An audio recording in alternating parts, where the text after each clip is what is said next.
Cet attentat a été revendiqué par l'État islamique et les informations dont nous disposons, dont nos services disposent, comme nos principaux partenaires, indiquent en effet que c'est une entité de l'État islamique qui a fomenté cet attentat et la mise à exécution. Sur ce sujet, une décision qui a été prise hier en Conseil de défense que j'ai tenu donc avant de quitter l'Hexagone a été simple, c'est de prendre acte des décisions dont nous disposons, de voir aussi que ce groupe particulier qui est impliqué, semble-t-il, dans cet attentat avait দর্শক শুভেচ্ছা নেবেন। আপনারা সবাই জানেন যে রাশিয়ার মস্কোতে একটি concert হলে সন্ত্রাসী হামলা হয়েছে, যেখানে প্রায় 135 জনের বেশি মানুষের মৃত্যু হয়েছে। 4 জন বন্দুকধারী তারা এলোপাতারি গুলি চালাতে থাকে। এক পর্যায়ে সেই কনসার্ট হলের ছাদ ধসে পড়ে এবং সেখানে অনেক মানুষ রক্তাক্ত হয় এবং রক্তাক্ত সন্ত্রাসী হামলা হিসেবে আখ্যায়িত করেছে মস্কোর বা রাশিয়ার পররাষ্ট্র মন্ত্রণালয়। তবে এই খবরটি ফ্রান্সের জন্য কেন গুরুত্বপূর্ণ? কারণ হচ্ছে 2024 অলিম্পিককে সামনে রেখে ইতিমধ্যে ফ্রান্স নানাভাবে সন্ত্রাসী হামলার ঝুঁকিতে রয়েছে। আমরা গত 2023 সালের শেষ কয়েক মাসে দেখেছি যে পরপর ফ্রান্সকে সন্ত্রাসী হামলার হুমকি দেওয়া হয়েছে, যদিও এগুলোকে ফেক বলা হয়েছিল পরবর্তীতে, কিন্তু সংকেত তারা পেয়েছিল যে ফ্রান্সকে আক্রমণ করতে পারে বা টার্গেট করে সন্ত্রাসী হামলার ঘটনা ঘটতে পারে। যার ফলে মস্কোর এই ঘটনার পর ফ্রান্স উদ্বেগের কারণ হয়ে দাঁড়িয়েছে। কেননা 2024 সালে ফ্রান্সে অলিম্পিক অনুষ্ঠিত হবে। এই অলিম্পিককে আসরকে কেন্দ্র করে ইতিমধ্যে ফ্রান্স নানান তার যেই নিরাপত্তাজনিত বিষয়গুলো আছে সেগুলোকে আরও কঠোর থেকে কঠোরতর করার চেষ্টা করছে।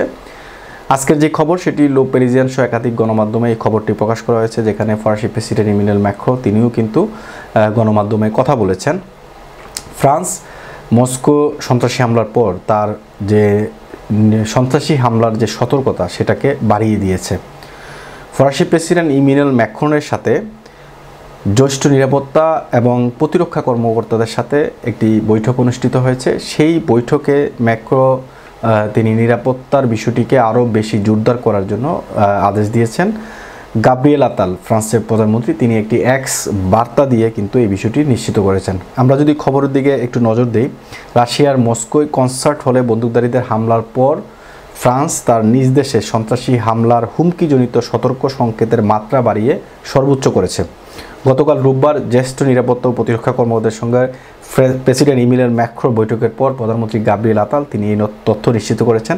সামাজিক যোগাযোগ মাধ্যম এক্সে দেয়া এক পোস্টে গাব্রিয়েল আতাল বলেন, মস্কো হামলার ঘটনা ইসলামিক স্টেট বা আইএস দায় স্বীকারকে কেন্দ্র করে এবং আমাদের দেশের উপর হামলার হুমকির বিবেচনা নিয়ে এমন সিদ্ধান্ত নেওয়া হয়েছে।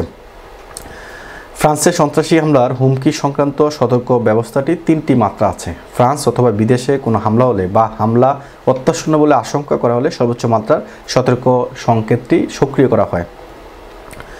ফ্রান্সে সন্ত্রাসী হামলার যেই বিষয়টি সেই বিষয়টি আসলে কোথায় কোথায় এই জোরদার করা হয় সেটি ছিল গুরুত্বপূর্ণ স্থাপনা নিরাপত্তা ব্যবস্থা জোরদার করা হয়, যেমন রেলওয়ে স্টেশন, ধর্মীয় স্থান বা বিভিন্ন জনসমাগম হয় এমন জায়গায় কিন্তু নিরাপত্তা ব্যবস্থা জোরদার করা হয় এবং সশস্ত্র বাহিনীর টহলও জোরদার করা হয়।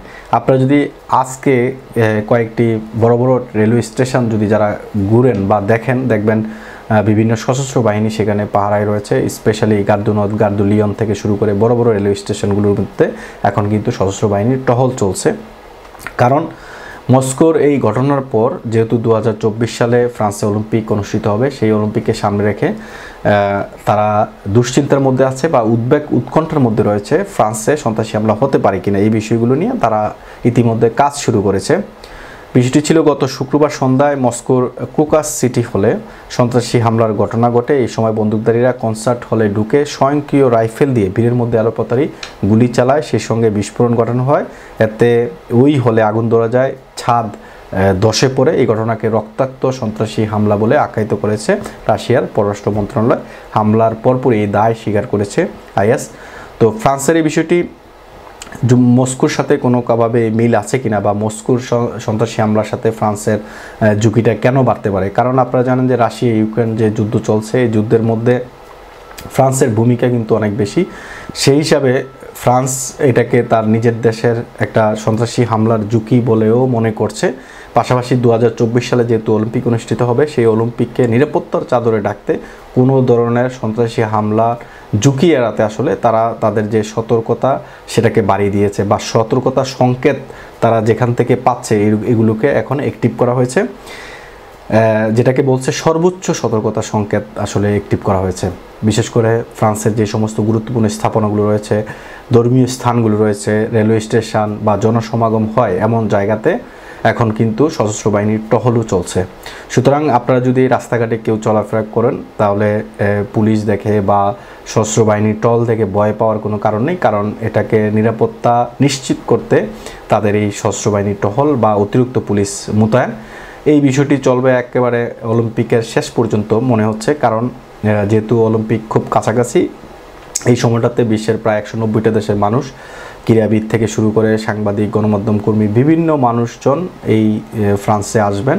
তাদের আসলে নিরাপত্তা নিশ্চিত করতে প্রশাসনের এই দায়িত্ব বা এই ভূমিকা তারা পালন করবে। এমআইবি সংবাদ ও সংবাদ সংশ্লিষ্ট অনুষ্ঠান দেখতে ভিজিট করুন www.mibtelevision.tv ও facebook.com/mibtelevision.tv এবং সাবস্ক্রাইব করুন youtube.com/mibtelevision এ। এমআইবি টেলিভিশন, সত্য খবর, সঠিক খবর।